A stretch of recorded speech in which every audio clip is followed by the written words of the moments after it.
아, 정말 성경 공부 너무 재밌는 것 같아. 지난 시간에 뭐 배웠는지 기억나는 거 있어요? 아, 네, 저 기억나요. 저 그 엄청 큰 바벨론이 무너졌잖아요. 드디어. 맞아. 그냥 뭐 와르르 심판을 무너졌어요. 받았지. 네. 그리고 언니는요? 또 하나 기억나는 거는 항상 그 뒤에는 다시 새로움을 주신다. 심판 후에. 심판 후에. 맞아요. 그러니까 그 날이 누군가에게는 심판의 날, 누구에게는 해방의 날인데 네. 반드시 그 날은 오기 때문에 야. 그날이 온다. 우리가 늘 깨어서 네. 그렇죠. 오늘도 집중. 그날이 와야죠. 그러니까. 정말 완벽한데? 오늘 왔어요. 복습자.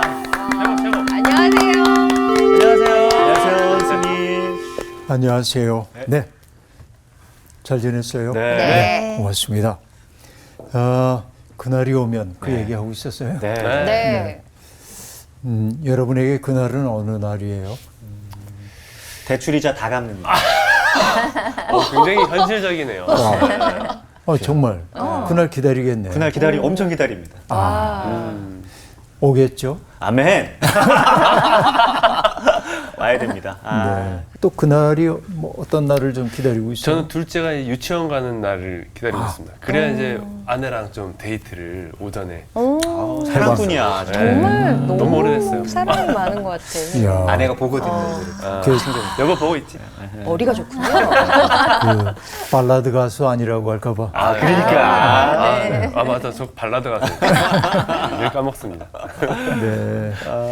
그날은 누구에게나 있고, 지난주에 우리가 마지막에 하나님이 징계를 끝내고 나면 그 백성이 죄가 없는 것으로 여겨주신다 하는 얘기를 이제 했습니다. 네. 이게 참 중요하죠. 근데 우리 역사 속에, 우리의 사회 속에도 이런 여백이 좀 있으면 좋을 텐데 한 번 낙인 찍히면 그냥 끝. 맞아요. 이렇게 되어버리면 너무 힘들어요. 인생 살기가. 근데 따지고 보면은 예수님이 만났던 사람들은 사회에 의해 낙인 찍혔던 사람들이거든요. 네. 근데 예수라고 하는 그 존재, 그 인격과 만났을 때 그들은 다 변화되어 새 사람들이 되잖아요. 제가 제일 싫어하는 말 가운데 하나가 이런 겁니다. 사람은 안 변해. 경험으로 볼 때 안 변하는 것처럼 보이는 현실이 많이 있는 것도 사실입니다. 실제로. 근데 기독교인들은 그렇게 얘기하면 안 됩니다. 맞아. 예. 타고난 성격 못 바꿔. 예, 타고난 성격도 있죠. 그렇죠. 성정 같은 것들이. 근데 인간의 인간됨이라고 하는 건 뭐냐면 자기 초월하는 데 있거든요. 네. 자기를 넘어설 수 있어야 인간다운 거죠. 그러니까 막 못되게 해놓고 내가 타고나기를 그렇게 했으니까 이해해. 이게 굉장히 폭력적인 그렇죠. 일들입니다. 인간이 된다고 하는 것은 자기를 뛰어넘는 존재가 되는 거죠. 내게 부족한 부분이 무엇인지를 내가 의식하고 그것을 의도적으로 채워가기 위해 노력해야 하는 것이죠. 그래서 제가 매우 좋아하는 말 가운데 하나가 갈리아스퍼스라는 철학자가 했던 말입니다. 인간 존재는 인간 되어감이다 라고 하는 말인데 Mensch sein ist Mensch werden 이라고 얘기합니다. 오늘의 송정훈이라고 하는 사람은 저러하지만은 그러나 송정훈이라고 하는 한 인격이 점점 변해간단 말이에요. 그 방향이 아름답기를 바라는 거죠.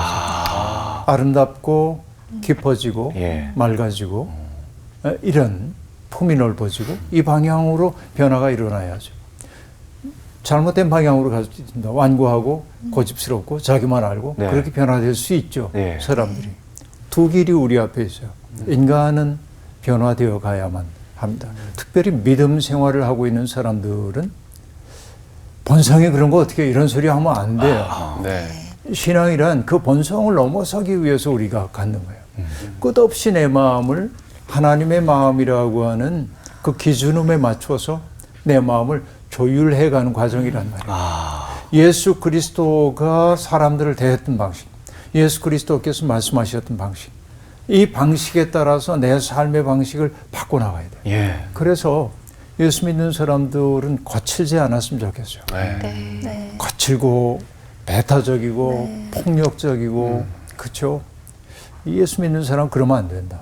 좀 때때로 우리가 불의에 저항할 때는 맹렬하게 저항을 해야 되지만 불의한 것에 대해서 그때는 정말 우리가 분노할 줄 알아야 합니다. 카즈 몽크라고 하는 목사님이 있는데 그 목사님이 하셨던 말씀이 있습니다. 역사 속에서 기독교는 사자로 형상화되기도 하고 어린 양으로 형상화되기도 하고 물고기로 형상화되기도 네. 했지만은 카멜레온으로 형상화된 적은 없다. 그러면서 그분이 하신 유명한 말씀이 있습니다. 정말 기독교인이 된다고 하는 것은 holy rage, 뭐냐면 거룩한 분노. 불의에 대해서 거룩한 분노가 없다면 우리가 하나님 믿는다고 말하기 어렵다. 네. 이렇게 말하는데 그때는 우리가 정말 용맹해야 하지만은 그러나 그 다음 순간에 우리는 또 부드러워져야 하고 사람들을 아낄 줄 알아야 하고 이게 하나님 믿는 일이란 말이죠. 그러니까 하나님은 언제나 우리에게 새로운 가능성을 주시는 거예요. 오늘 공희 씨의 모습을 보고 저 친구는 틀렸어 이렇게 안 가셔요. 좀 틀렸고. 그죠? 그런 겁니다. 다시 시작할 용기를 주시는 거죠. 이게 일관된 하나님의 역사라고 볼 수 있습니다. 오늘 수업 예레미야 58강 우리의 구원자는 강하시다. 자, 우리가 이제 바벨론이 심판받는 이야기를 지난 시간에 봤는데요. 그 이야기의 지속입니다. 21절부터 25절까지 정훈 학생. 이는 여호와의 말씀이니라. 너희는 올라가서 무라다임의 땅을 치며 두 곳의 주민을 쳐서 진멸하되 내가 너희에게 명령한 대로 다하라. 그 땅에 싸움의 소리와 큰 파멸이 있으리라. 온 세계의 망치가 어찌 그리 꺾여 부서졌는고 바벨론이 어찌 그리 나라들 가운데 황무지가 되었는고 바벨론아 내가 너를 잡으려고 올무를 놓았더니 내가 깨닫지 못하여 걸렸고 내가 여호와와 싸웠으므로 발각되어 잡혔도다. 여호와께서 그의 병기창을 열고 분노의 무기를 꺼내면 주 만군의 여호와께서 갈대아 사람의 땅에 행할 일이 있습니다. 네, 굉장히 강력한 이미지가 여기 등장하고 있는데요. 이제 너희는 올라가서 이제 연합군입니다. 네. 하나님의 징계의 도구로 부름받은 연합군들에게 공격 개시 명령이 떨어졌습니다. 올라가려는 거예요. 그리고 치라고 하는 곳이 어디냐면 무라다임의 땅, 네. 보고스의 주민 그렇게 말합니다. 여러분 이 무라다임이라고 하는 곳은 어디냐면 유프라테스 강과 티그리스 강의 하구 지역을 일컫는 말인데 거기에 늘 함몰된 땅이라는 뜻도 있는데 그러니까 아마 홍수로 말미암아 자주 이렇게 함몰되는 땅인 것 같아요. 그런데 무라다임이라는 뜻은 반역이 심한 땅이라는 뜻이기도 합니다. 땅 자체가 반역됐다기보다는 사회적 울분 같은 것들이 많았던 땅인지도 모르겠어요. 바로 그곳을 치라고 얘기하고 있고 보곳의 주민을 쳐서 진멸하라라고 얘기를 하고 있는데요. 보곳 이 지명의 이름은 벌받음 그런 뜻입니다. 그러니까 마치 자기들의 운명을 예고하는 것 같은 네. 그런 지명들이 있습니다. 옛날에 땅 이름을 이렇게 지었는지 몰라요. 그러니까요. 근데 결과적으로 나중에 돌이켜서 생각해 보니까 그 땅이 그러했다라고 후대의 명칭일 수도 있습니다. 우리 지역 이름들 보면 참 예쁜 이름들이 많이 있잖아요. 네. 광주 그러면은 빛고울 그렇게 말하고 나주는 아름다운 고울이잖아요. 네. 경주 경사스러울 경자수잖아요. 이렇게 이제 그 아주 좋은 단어들. 네. 그래서 옛날에 서울을 경성이라고 예, 경성. 그죠?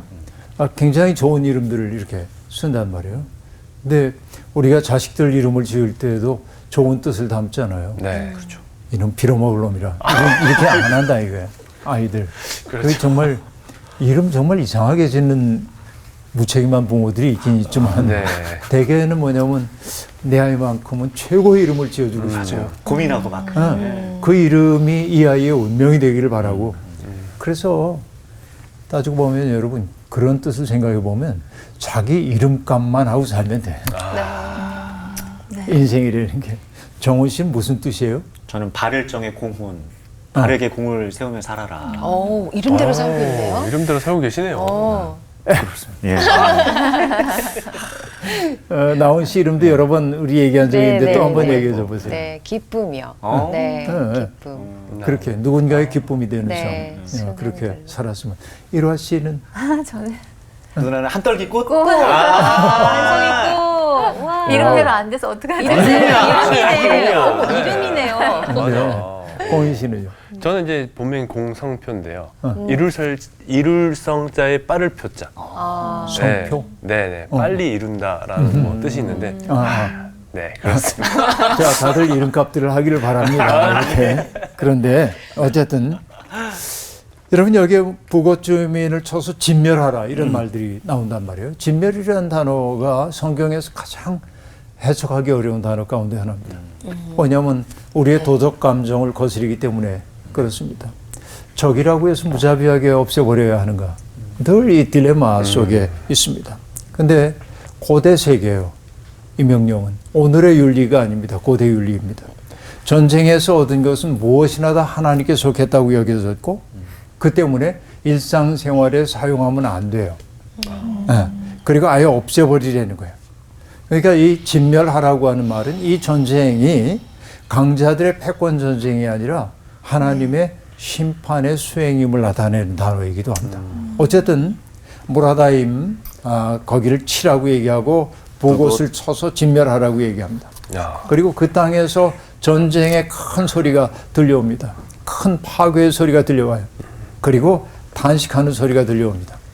온 세계의 큰 망치가 깨지고 부서지게 되었다. 자, 어떤 얘기입니까? 세상을 치던 망치야.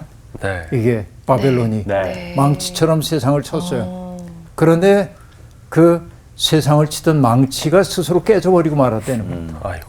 근데 여기에서 반복되고 있는 단어가 있습니다. 어떤 단어냐면 23절에 온 세계의 망치가 어찌 그리 꺾여 부서졌는고 바벨론이 어찌 그리 나라들 가운데 황무지가 되었는고 네. 어찌라고 하는 표현이 부사가 거듭되고 있다고 하는 것은 그 상황의 심각성을 나타내기 위한 겁니다. 거듭거듭 등장하는 것은. 그리고 비밀이 여기에 나오고 있습니다. 바벨론아 내가 너를 잡으려고 올무를 놓았더니 내가 깨닫지 못하고 걸렸다. 그러니까 하나님이 올무를 놓았대요. 바벨론에게. 생각해 봅니다. 하나님이 어떤 올무를 놓으셨을까요? 어떤 올무를 놓았을까요? 우리 인생에도 있는 올무거든요. 하나님이 놓았다기보다는 하나님이 세상을 창조하실 때 이미 놓으신 올무인지도 모릅니다. 자유의지. 교만? 하나님이 제일 미워하는 게 뭐예요? 교만. 교만함. 네. 그게 올무예요. 어떻게 보면. 그러니까 교만이라고 하는 것은 뭐 우리가 효브리스란 말 여러분 들어보셨겠습니다만 하나님이 정해 주신 정도를 지나친 것이 효브리스 교만이거든요. 그러니까 지키라고 하는 질서의 한계를 지켜야 돼요.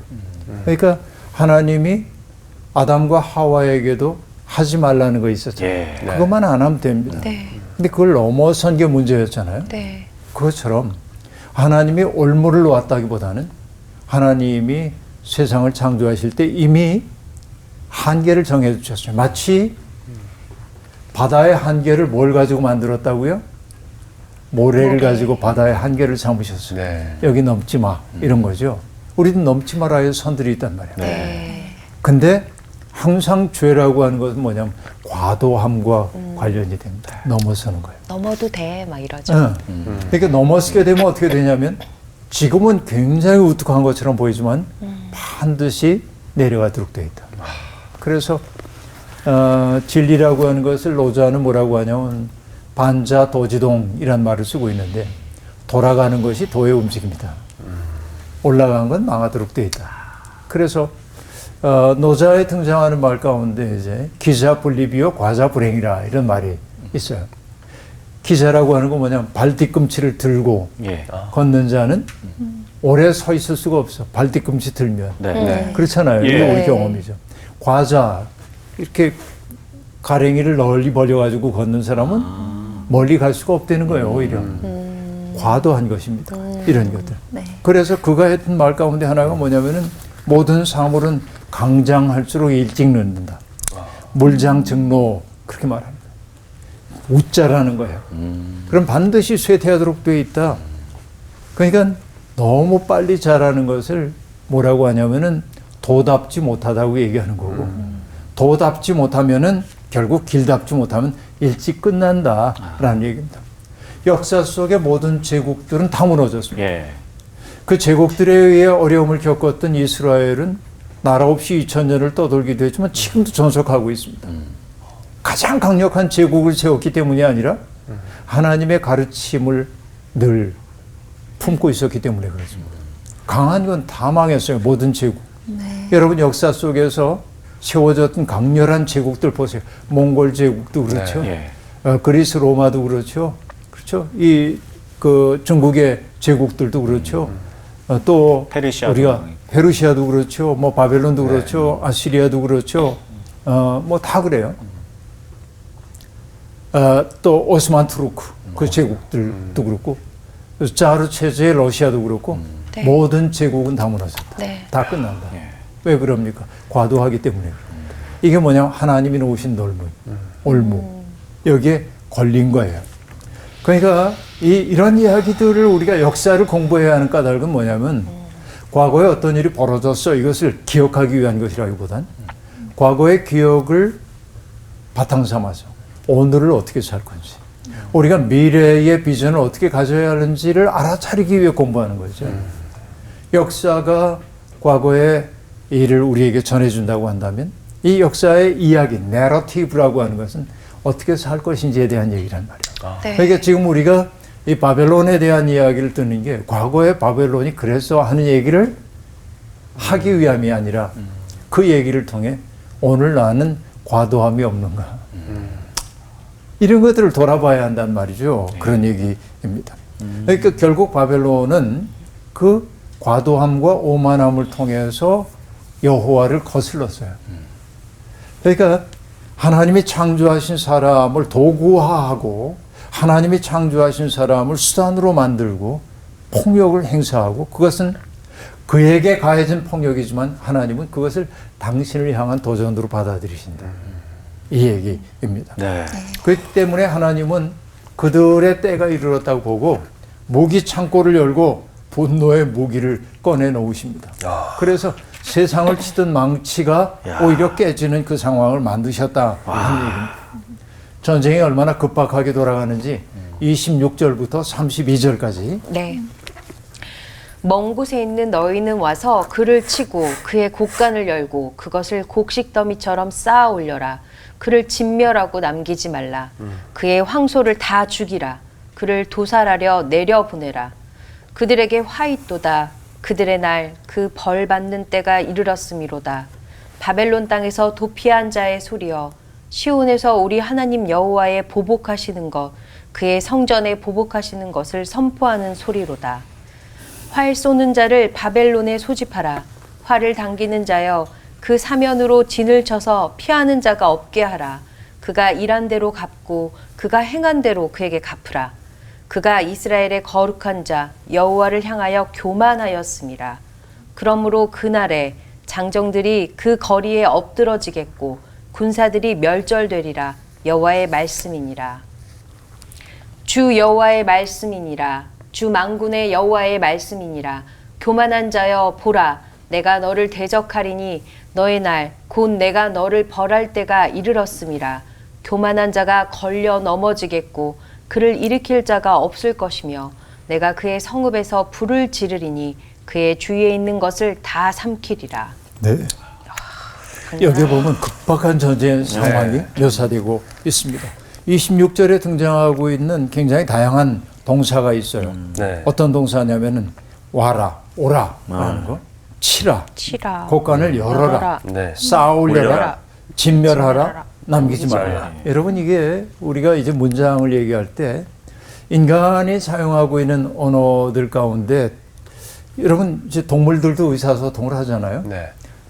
뭐 어떤 동물들은 페로몬 같은 화학 요소를 통해서 의사소통을 하기도 하고 또 새들도 언어가 있대죠. 서로 통하는 몇 가지 언어들이 네. 있습니다. 많지는 않습니다. 그런데 인간만큼 다양한 언어를 가지고 있는 동물은 어디에도 없죠. 네. 근데 인간을 가장 인간답게 하는 품사가 있다면 뭘까 생각해 봐. 동사. 동사. 동물들도 뭐 동물들이 그런 언어가 뭐 품사가 있을 리는 없지만 인간을 가장 인간답게 하는 건 형용사. 형용사 혹은 부사. 정말 맛있다. 여러분 너무 이게 이제 우리 느낌을 이렇게 딱. 그러니까 가만히 생각해 보면 하나님이 인간을 만드시고 재밌다. 그러시는 게 인간들의 부사 때문에 그럴 것 같아요. 맞아요. 부사라고 하는 거. 네. 아니 상상해 보는 거예요. 네. 그러니까 형용사와 부사라고 하는 게 인간의 삶의 결들을 드러내주는 것들이에요. 그런데 부사와 형용사를 다 제하고 명사와 동사만으로 얘기하면 건조해집니다. 그래서 어떤 분은 문학 작품을 쓸 때 부사와 형용사 없이 명사와 동사만으로 글을 써보고 싶대요. 아주 건조하게. 근데 그럴 경우에 뭐냐면 수식어들이 별로 없기 때문에 짧아집니다. 문장이. 건조한 거예요. 네. 근데 26절을 보니까 계속 동사가 막 쏟아지잖아요. 네. 이건 뭐예요? 어떤 얘기냐면 사태가 얼마나 급박하게 돌아가고 있는지를 지금 보여주는 거예요. 그러니까 리듬을 생각하란 말이죠. 네. 26절이 그래서 재밌다는 거예요. 이게 무슨 얘기인지 알겠죠? 네. 그런 얘기입니다. 그러니까 뭐 와라 곡간을 열어라 전리품들 곡식처럼 쌓아 올려라 진멸하라 남기지 말아라 그리고 바벨론의 황소 같은 자를 쳐주게라 하고 말하는데 바벨론의 황소 같은 자는 뭐냐면 우두머리들 거들먹거리고 살았던 그들이에요. 그리고 세상 위에 군림하던 그들이 도축당하는 소와 같이 죽임을 당한다고 얘기하고 있습니다. 왜 그럴까요? 각 나라의 행한 대로 되돌려 받게 된다는 겁니다. 그 바벨론 땅에서 도피한 사람들이 시온에 와가지고 외칩니다. 우와, 어마어마한 일이 벌어졌어. 우리 하나님이 복수하셨다. 그의 성전을 부순 자들에게 복수하셨다. 하나님의 심판의 엄중함을 얘기하는 소리가 들려올 거래요. 그렇게 얘기합니다. 그런데 심판의 이유도 분명하게 밝혀집니다. 네. 29절의 후반절에 보면은 그렇죠. 이렇게 얘기합니다. 그가 이스라엘의 거룩한 자 여호와를 향하여 교만하였습니다. 라고 얘기합니다. 이 교만함이 문제입니다. 인간은 과도하지 않게 자기에게 주어져 있는 그 질서의 한계, 이걸 지키며 살면 아름답습니다. 그러니까 인간이 인간답게 되는 건 뭐냐? 금지 명령을 가질 때 인간이 되는 거예요. 근데 인간은 금지 명령이 싫기 때문에 자기를 전능한 존재로 만들고 싶어요. 우리 마음에도 그런 게 있어요. 어떤 거냐면 나만은 예외였으면 좋겠는 상황들이 살다 보면. 여러분, 어느 날 이제 내가 병이 있다는 게 이제 발견됐어요. 예를 들는 거예요. 네. 그럴 경우에 하나님 원망하는 이들이 있습니다. 하나님 왜 내게 이런 병을 주셨나요? 근데 돌이켜 생각해보면 왜 나는 예외라고 생각하는가? 이게 누구에게나 있을 수 있는 일이란 말이에요. 그렇기 때문에 성숙한 지도자들은 자기들의 연약함을 숨기려고 하지 않습니다. 이 연약함도 내 인생의 한 부분임을 사람들 앞에 드러내주는 거죠. 이게 중요하고 그런 지도자들에게서 우리는 그런 지도자들을 신뢰할 수가 있게 되는 건데, 그러니까 내가 어떤 일에서도 특권을 누리거나 예외가 되고 싶어하는 마음들이 있는데 이게 변형된 전능성에 대한 요구를 한다. 내가 권력을 갖고 나 스스로가 예외적인 어떤 것 되기를 원해. 사람들이 다 줄 서 있는데 나는 저기 줄 서지 않고 딱 받아들여지고 싶은 거죠. 뭐 정치인들 가운데 정말 이상한 분들이 공항에 가가지고 노력했어요. 그런 경우들이 덜어 있습니다만 그런 거예요. 자, 이스라엘의 거룩한 자 여호와를 향하여 교만하였습니다. 그래서 뭐냐면 결국 이제 심판의 날이 온 거예요. 그 날이. 활 쏘는 자들을 부르시고 아무도 피하지 못하게 하고 그들이 일한 대로 갚고 그가 행한 대로 갚으라. 여러분 정말 이 평범하게 이럴 데 없는 말처럼 들리는지 몰라도 심은 대로 거둔다. 이 말이 뿌린 대로 거둔다라고 한 말이 만고불변의 진리인 것 같습니다. 그래서 어떤 사람들은 바람을 심어 광풍을 거두기도 하는데 그게 내가 심는 게 뭐냐에 따라 달라져요. 이런 이미지는 많이 있습니다. 바울 사도도 얘기하죠. 욕심을 위해서 심었다가 썩어질 것을 거두는 사람이 있고 영을 위하여 심었다가 영생을 거두는 사람도 있다는 겁니다. 내가 지금 심고 있는 게 뭔지를 생각해 봐야 하는데 우리의 일상생활 자체가 뭔가를 심는 행위입니다. 농사꾼들은 아니지만 나의 있음이, 나의 말 한마디가 누군가의 가슴속에 뭔가를 심어요. 내가 의식하지 않아도. 네. 오늘 우리가 이 방송을 통해 하고 있는 말이 어딘가에 가서 뭔가 일을 할 거예요. 그 말이. 네. 이거 무서운 일입니다. 그래서 우리는 말 조심해야 되고 행동 조심해야 하는데 내가 던졌던 말은 반드시 내게로 돌아온다. 네. 내가 행했던 것은 반드시 나한테 돌아온다. 그래서 죄를 저지른 사람들은 부메랑 던지는 거나 마찬가지예요. 던지면 다른 사람을 칠 것 같지만 돌아와 자기를 네. 치기도 하거든요. 이 얘기 지금 하고 있는 것입니다. 이 간단한 사실을 인식하지 못하기 때문에 인간은 타자에 대해 무정해요. 교만하고. 결국 그 때문에 젊은이들은 쓰러지고 군인들이 전멸당할 거고 오만한 자가 쓰러졌을 때 일으켜줄 사람조차 없는 참담함을 경험하게 될 거다 하고 말합니다. 그 다음에 유다 자손들이 해방되는 얘기가 등장하고 있는데요. 여기는 조금 짧게 읽어보겠습니다. 33절부터 34절까지만 볼게요. 네. 만군의 여호와께서 이와 같이 말씀하시니라. 이스라엘 자손과 유다 자손이 함께 학대를 받는도다. 그들을 사로잡는 자는 다 그들을 붙들고 놓아주지 아니하리라. 그들의 구원자는 강하니 그의 이름은 만군의 여호와라. 반드시 그들 때문에 싸우시리니 그 땅에 평안함을 주고 바벨론 주민은 불안하게 하리라. 네. 그러니까 이스라엘 자손과 유대 자손들이 학대를 받았다. 여러분, 이게 학대라고 하는 게 하나님이 제일 미워하신 것 가운데 하나입니다. 누군가를 학대하는 것. 그래서 우리는 모세오경하고 얘기하면 창세기, 출애굽기, 레위기, 민수기, 신명기를 얘기하지만은 네. 창세기가 맨 앞에 나오기 때문에 이 모세오경의 핵심이 창세기라고 생각하는지 모르지만은 사실은 전례적으로 보면 레위기가 가장 중요한데 네. 왜냐하면 거룩한 백성이 되는 길을 보여주기 때문에. 근데 이 모세오경의 총사진은 뭐냐면은 예. 출애굽기란 말이에요. 그렇죠. 출애굽이라고 하는 사건 때문에 이스라엘이 세워졌기 때문에.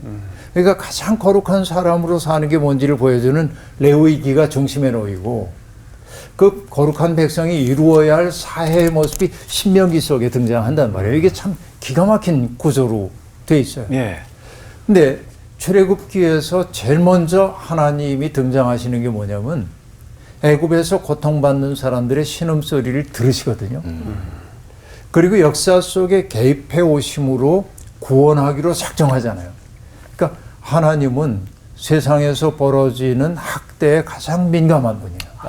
고통받는 사람들의 신음소리를 당신의 나라가 임하소서라고 하는 그런 기도로 들으시는 분이란 말이죠. 그러니까 하나님의 백성들이 학대받는 것을 보고 하나님 마음 아파. 그러니까 반드시 개입하도록 되어 있고 개입하시는 분이기 때문에 우리는 구원자라고 부르는 거고 네. 근데 그 구원자는 무력한 분 아니에요. 그 구원자는 강하니 그의 이름은 만군의 여호와라. 네? 세상의 모든 것들을 다스리는 분이란 말이에요. 반드시 그들 때문에 싸우시리니 하나님은 학대하는 자들과 싸우시는 분이란 말이죠. 이 비전이 이제 강렬해요. 오늘도 역시 마찬가지입니다. 세상 도처에서 누군가를 고통 가운데 몰아넣고 그리고 피조 세계를 함부로 망가뜨리고 이런 이들에 맞서 하나님은 싸우시는 분이다 말이죠. 결국 그 싸움의 이유는 뭡니까? 고통받는 사람들에게 평안함을 주고 샬롬을 주고 그리고 고통을 가했던 이들은 불안하게 흔들물어서 자기들이 누구인지를 깨닫도록 하는 거예요. 이게 하나님의 뜻이라는 겁니다. 그러니까 여러분 우리가 이런 하나님을 신뢰한다고 한다면 당장의 역사적 현실이 어렵다 해서 낙심하지 않는 것입니다. 네. 왜냐하면 왜곡된 역사를 하나님이 바로 잡으시는 분임을 알기 때문에 그렇습니다. 억압당하고 수탈당하는 사람들의 신음소리를 기도로 들으시는 하나님 아닙니까? 그러니까 여러분 재미있는 것은 뭐냐면 이스라엘의 해방은 그 강력한 나라인 바벨론의 해체와 더불어 진행이 되고 있습니다.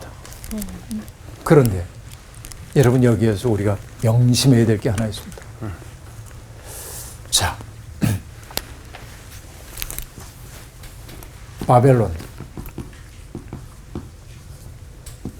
억압의 체제, 억압과 수탈의 체제입니다. 여기에서 해방되어서 이스라엘이 새로운 나라를 세워야 합니다. 그렇죠? 네. 여기는 해체하고 여기는 수립을 해야 합니다. 바벨론으로부터 진정한 해방이라고 하는 것은 뭐냐면 바벨론식 나라를 만들지 않는 데 있습니다. 그러니까 하나님이 애굽에서 고통받고 있던 사람들을 가나안 땅으로 인도하면서 주셨던 명령이면 애굽으로 돌아가지 말아라 하고 말하고 있는데 네. 이것은 내가 가던 방향을 돌이켜 애굽이라고 하는 그 땅 밟지 마 이 얘기가 아니고 네. 애굽식 삶의 방식을 너희들이 하면 안 돼. 네. 그러니까 수탈과 억압이 바벨론식 삶이었다고 한다면 하나님은 여기와 싸워서 해체했는데 만들려고 하는 새로운 나라는 뭐냐면 억압하면 안 되고 모두가 평등 공동체를 이루어야 하고 수탈하면 안 되고 나눔이 있는 나라여야 하고 네. 그렇죠? 이것들은 결국 뭐냐면 약자들에 대한 보호, 그들의 살 권리를 인정해야 하는 세상. 네. 이게 하나님이 바라시는 세상이라는 거예요. 그러니까 해체 그 자체가 목적이 아닙니다. 하나님이 10가지 재앙으로 애굽을 치셨던 까닭도 침 그 자체가 목적이 아니라 그들의 나라로부터 새로운 백성들을 만들어내기 위함이었죠. 그 새로움이라고 하는 건 다른 거 아닙니다. 바로 이름. 그래서 여러분 토라를 연구한 분들이 610세 조목에 속하는 못못을 해라와 하지 말라는 그 명령어를 관통하고 있는 정신이 있다고 한다면 약자들에 대한 우선적 관심. 이게 성경이 일관되게 지금 하고 있는 이야기란 말이에요. 이런 것입니다. 35절부터 39절까지 공유시. 네. 여호와의 말씀이니라 칼이 갈대아인의 위에와 바벨론 주민의 위에와 그 고관들과 지혜로운 자의 위에 떨어지리라. 칼이 자랑하는 자의 위에 떨어지리니 그들이 어리석게 될 것이며 칼이 용사의 위에 떨어지리니 그들이 놀랄 것이며 칼이 그들의 말들과 병거들과 그들 중에 있는 여러 민족의 위에 떨어지리니 그들이 여인들 같이 될 것이며 칼이 보물 위에 떨어지리니 그것이 약탈되리라. 가뭄이 물 위에 내려 그것을 말리리니 이는 그 땅이 조각한 신상의 땅이요 그들은 무서운 것을 보고 실성하였음이니라. 그러므로 사막의 들짐승이 승냥이와 함께 거기에 살겠고 타조도 그 가운데에 살 것이요 영원히 주민이 없으며 대대에 살 자가 없으리라. 네, 일단 거기까지 보면요. 여기에서 반복되고 있는 단어가 있었죠. 심판이 지금 등장하는데 칼이 네. 계속 쏟아지듯 계속 있네요. 등장하게 됩니다. 마치 칼이 의인화된 존재로 여기 등장하고 있는데 마치 판소리에 휘몰이 장단이 몰아치는 것처럼 보입니다. 바벨론 사람을 치고 주민들을 치고 고관들과 지혜 있는 자들을 치고 자랑하는 자 점쟁이들을 치고 용사들을 치고 말들과 병거와 외국 군대를 치고 보물창고를 다 칩니다. 그뿐만 아닙니다. 친 것은 칼만이 아니라 가뭄이 무리를 땅에 물들을 다 쳐서 물이 마르고 우상들 때문에 사람들은 실성하게 된다고 얘기하고 있습니다. 와. 결국 여기서 우상이라고 하는 게 문제는 우상이 왜 우상이냐면 다른 신의 형상이기 때문에 우상이라기보다는 이때 우상이라고 하는 건 사람들을 자기 초월의 길로 인도하지 않고 자기 욕망에 복무하도록 하는 것들은 사람들을 미치게 하는 거란 말이에요. 네. 그러니까 여러분 우리가 기복신앙 얘기하지만은 사람은 다 내가 잘 되기를 원하죠. 네. 그것도 하나님이 우리에게 심어주신 마음 가운데 하나입니다. 그러나 인간 거기에만 머물러 있으면 안 돼요. 내가 어려운 처지 가운데 있지만은 보니까 나온 씨가 어려움을 겪고 그래서 나도 어렵지만 나온 씨를 위해 내 걸 덜어줄 줄 아는 마음. 이게 하나님이 더 기뻐하시는 마음이잖아요. 이게 바로 자기 초월이란 말이에요. 욕망에만 복무하도록 하는 것이 바로 우상이란 말이에요. 지금 우상이 하는 일은. 근데 자기 욕망에만 복무하는 그런 사람들이 결국 이르게 되는 것은 뭐냐면 우상들 때문에 실성하게 된다고 얘기하고 있는데 예. 제정신을 잃게 되는 거예요. 내가 누구인지를 망각하는 거예요. 야. 큰일 났네. 자기 망각이 일어나요. 자기 망각만이 아니라 존재 망각. 철학적인 얘기지만 하나님 염두에 두지 않는 거예요. 이게 우상들이 하고 있는 일입니다. 여기에 대한 심판이 지금 일어나고 있단 말이죠. 그 때문에 번성하던 바벨론 성읍이 사막의 들짐승 승냥이 타조의 거처가 될 것이라고 얘기를 하고 있고요. 그리고 40절부터 나오는 얘기 똑같습니다. 결국 바벨론의 소돔과 고모라에게 닥쳤던 운명이 다가오게 될 거다. 그 때문에 그곳에 정착하여 사는 사람이 없을 거다 하고 말합니다. 활과 창으로 무장한 채 복력 땅에서 몰려오는 무자비한 군대가 바다처럼 요란한 소리를 내면서 그들을 칠 것인데 그 기세를 꺾을 수 있는 세력은 아무도 없다. 그들이 말을 타고 몰려오게 될 거고 그 기세에 놀란 바벨론 왕의 맥이 풀릴 거고 해산하는 여인처럼 불안에 사로잡히게 될 거고 그렇게 얘기합니다. 나 이제 여기 중요한 게 뭐냐면 44절을 한번 읽어보죠. 정훈 학생이 한번 읽어주세요. 44절이요. 네. 보라, 사자가 요단의 깊은 숲에서 나타나듯이 그가 와서 견고한 처소를 칠 것이라. 내가 즉시 그들을 거기에서 쫓아내고 택한 자를 내가 그 자리에 세우리니 나와 같은 자 누구며 출두하라고 나에게 명령할 자가 누구며 내 앞에 설 목자가 누구냐. 네, 이 얘기를 보면서 여러분 예레미야에 나오는 어떤 구절을 떠올릴 수 있다면 여러분 굉장히 모범 학생입니다. 공부했던 거죠. 네. 기억이 공부했던 날 건데요. 네. 뭐 어디서 많이 본 것 같긴 해요. 이게 뭐냐면 45장에 등장하는 바룩에게 주셨던 말씀입니다. 바룩아, 너를 위해 네가 대사를 경영하냐? 아니 그러지 마. 나는 심은 것을 뽑기도 하고 세웠던 것을 헐기도 해. 그 얘기 있었죠. 45장에 바로 그런 얘기입니다. 그러니까 하나님이 하시는 이 압도적인 일들을 44절에 형상화하고 있는 거예요. 이게 때때로 세우기도 합니다. 그러나 하나님은 허물기도 하시는 분이죠. 심기도 합니다. 뽑기도 합니다. 바룩에게 전했던 말씀이 그대로 응하고 있는 것을 보여주고 있고 그래서 바벨론이 함락되는 그 광경을 사람들이 볼 거고 그 소문을 모두가 듣게 될 거다라는 얘기입니다. 그래서 예언자는 어떤 얘기를 하냐면 강력한 제국의 힘을 무시하지도 않습니다. 왜냐하면 제국들은 정말 강렬하잖아요. 네. 우리가 어떻게 해볼 수가 없잖아요. 압도적인 힘이니까. 그런데 예언자들은 그 힘만 보지 않고 그 힘이 어떻게 해체되는지까지 보고 있는 존재들이란 말이에요. 그 때문에 주눅들지 않는 것입니다. 이게 놀라운 일이에요. 그러니까 예언자들의 생각은 뭐냐. 저들이 지금은 가장 강력해 보이는지 몰라도 하나님이 놓으신 올무에 저들이 빠질 수밖에 없고 그 올무에 빠지면 결국은 내부로부터 문제가 생겨나고 또 외부에서 오는 적들에 의해서 그들은 해체될 수밖에 없다는 거예요. 예언자들은 seer, 보는 사람이에요. 네. 예언자들은. 그러니까 가장 강력한 제국 보면서 그 힘만 보는 게 아니라 그게 무너지는 것도 보고 있기 때문에 희망을 얘기할 수 있다 하는 얘기입니다. 바울 사도가 빌립보 교인들에게 신신당부한 게 있는데요.